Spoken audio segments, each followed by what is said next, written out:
Le Grand Matin Sud Radio, 7h-10h, Patrick Roger. Il est 7h41. Sud Radio vous explique MaPrimeRénov'. Alors le financement plus précisément, parce qu'il y a un coup de pouce pour tous ceux qui ont recours à MaPrimeRénov' et notamment les artisans qui avancent l'argent, la fameuse prime, mais qui mettent du temps à être remboursés quand ils le sont par l'État. Nous sommes avec Franck Oniga, directeur général de Sofinco, du groupe Crédit Agricole. Bonjour. Bonjour Patrick Roger. Vous venez d'être reconnu comme mandataire pour faire la transition un petit peu, aider justement à ce que ces artisans soient remboursés. Expliquez-nous comment ça fonctionne. Oui, c'est une grande nouvelle. On va être le premier établissement financier à être mandataire financier. Je vais vous expliquer ce que ça veut dire, mais permettez-moi d'abord de souligner un point très, très simple, c'est que la question de la rénovation énergétique est une question de société. Ouais. C'est un enjeu de pouvoir d'achat, hausse de 30% de la facture énergétique des Français en 5 ans, un enjeu de santé publique, 5 millions de passoires énergétiques et de bouilloires énergétiques, et un enjeu écologique, c'est 17% des émissions de gaz à effet de serre. Or, on en parle beaucoup avec la COP30 là, qui a lieu au Brésil, mais c'est vrai qu'il faut aller sur des choses très concrètes, quoi. Alors très concrètes, le sujet fonctionne mal. On devrait augmenter le rythme de rénovation par 2. On fait 130 000 rénovations, il faut en faire 300 000. Qui est clé dans le dispositif? Selon nous, ce sont les artisans, les entreprises artisanales, reconnues garants de l'environnement. Celles qui ont le droit de travailler avec les primes et d'apporter les primes aux Français. Or, ces entreprises artisanales, qui sont clés dans le dispositif, déduisent du devis des travaux les primes. Souvent, quand ça fonctionne bien, c'est comme ça que c'est fait. Pour être très concret, une entreprise va chez un particulier et lui dit, bon, bah voilà, vous en avez pour 15 000 euros ou 20 000 euros. Vous avez le droit... Alors tout le monde n'a pas le droit, hein, mais vous avez le droit à 10 000 euros d'aide. Voilà. Ben, vous n'allez pas payer ces 10 000 euros, c'est moi qui vais me faire rembourser par l'ANA. L'ANA, voilà. Qui est l'Agence nationale de l'habitat et les pouvoirs d'amélioration de l'habitat, les pouvoirs publics. Ouais. Donc ça, l'avantage pour le particulier, c'est que il n'a pas à gérer lui-même la question des aides, qui est un enfer. Alors il y a des dispositifs comme Géco-Rénov' du groupe Crédit Agricole pour le faire, mais le particulier n'a pas à le faire. C'est le professionnel qui le déduit du montant des travaux et qui fait son affaire de récupérer les primes après. Sauf que... sauf que, c'est ça. Sauf qu'il avance la trésorerie. Et que si on veut changer d'échelle dans notre pays, on ne peut pas faire porter le poids de cette trésorerie à l'ensemble des entreprises artisanales. Elles sont d'ailleurs de moins en moins nombreuses à être en charge de ces questions, à être RGE, reconnu garant de l'environnement. Donc nous, ce que nous avons décidé chez Sofinco, groupe Crédit Agricole, c'est d'agir en devenant mandataire financier. Concrètement, qu'est-ce qu'on va faire? C'est que nous allons avancer ces aides aux artisans au moment de la livraison du chantier, de telle sorte qu'il n'ait plus à attendre le paiement par l'ANA de ces primes. Voilà. Donc ça va changer. Vous êtes un relais de l'État en quelque sorte. On va être un relais de l'État et un tiers de confiance, puisque c'est la première banque, le premier établissement financier à le faire, et ça va nous permettre aussi pour l'État de sécuriser le dispositif, puisque l'année dernière, en 2024, plus de 200 millions d'euros de fraude à MaPrimeRénov' ont été recensés par les pouvoirs publics.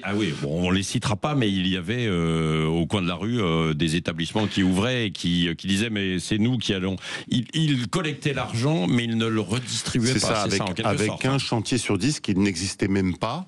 Donc si vous voulez, c'est le propre de tous les marchés qui sont aidés. Je discute pas le fait qu'il faille aider pour changer d'échelle, mais lorsque vous avez des aides publiques, vous avez immanquablement des opportunistes. C'est la raison pour laquelle il est temps que les établissements financiers s'engagent. Moi, je suis très content que Sofinco le fasse dans le cadre de la stratégie générale du groupe Crédit Agricole. Mais alors, comment ça va se passer là pour les artisans qui nous écoutent? Eh bien, dès le début de l'année prochaine, ils vont pouvoir s'adresser à nous. Alors, je vais pas faire la promotion de mon site internet ici, mais ils vont s'adresser d'abord à Sofinco et j'espère à mes concurrents qui vont suivre le mouvement. J'allais le dire, parce que, attendez, vous, Sofinco, Crédit Agricole, mais les autres, ils vont faire la même chose ou pas? Écoutez, ils feront leur choix stratégique. Nous, on a décidé stratégiquement d'agir et de s'engager dans les transitions sociétales et environnementales. Donc, nous le faisons. Donc, début d'année prochaine, ils vont pouvoir s'adresser à nous, être référencés en tant que partenaire Sofinco. On en a déjà plus de 2000 qui travaillent avec nous. Et ce faisant, ils vont pouvoir nous confier un mandat financier. Et dès la fin des travaux, ils n'auront pas à attendre la trésorerie. C'est ça. Parce que quand vous attendez plusieurs dossiers de règlement et que ça met des mois, Mais déjà, moi, j'ai eu des artisans qui disaient vous devez les suivre sous la porte. Vous devez les suivre, hein. Vous devez suivre les dossiers. Ouais. Donc, si vous avez beaucoup de dossiers, ce qui est souhaitable, c'est beaucoup de tracasseries administratives. Ouais. C'est des échéances différentes. Ouais. Et puis, c'est de la trésorerie, en fait, qui est à l'extérieur. Ouais, et un mot aussi, Franck Oniga, sur MaPrimeRénov'. Ça continue parce qu'il y a eu beaucoup de questions. Est-ce qu'on va poursuivre ou pas le dispositif? Oui, ça se poursuit. Alors, en 2026. vous savez que les débats budgétaires... C'est pas vous qui décidez. Non, bien sûr que non. Mais vous savez que les débats budgétaires n'ont pas, sont pas terminés encore dans notre pays. Vraisemblablement, le budget de 2,5 milliards devrait être maintenu. Je suis pas le plus indiqué pour vous le dire. Nous, on le souhaite. En tout cas, je pense que les Français en ont besoin, et notamment les plus modestes. Et vous savez, il faut pas rajouter de difficulté à la difficulté. Il faut qu'on puisse aider les foyers modestes à bien se loger, notamment lorsqu'ils ont la chance d'être propriétaires, à pouvoir avoir des logements qui n'impactent pas en plus leur santé. Voilà. Donc nous, on est très mobilisés sur le fait que ces aides existent. Il faut maintenant sécuriser le dispositif et surtout le stabiliser. Il y a eu 20 changements, Patrick Groget, en 5 ans.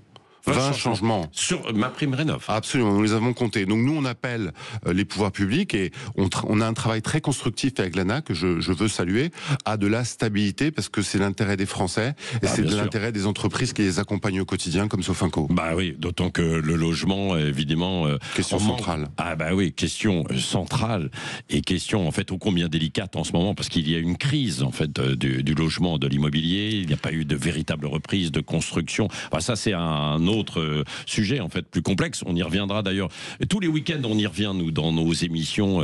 Parlons IMO le samedi midi, entre midi et 13h sur Sud Radio, parce que c'est essentiel avec beaucoup d'interrogations des Français. Merci Franck Oniga, directeur général de Sofinco, groupe Crédit Agricole, d'être venu ce matin au micro Sud Radio pour nous apporter toutes ces explications. Et les artisans iront se tourner vers vous pour savoir comment faire. Merci, à bientôt. Merci.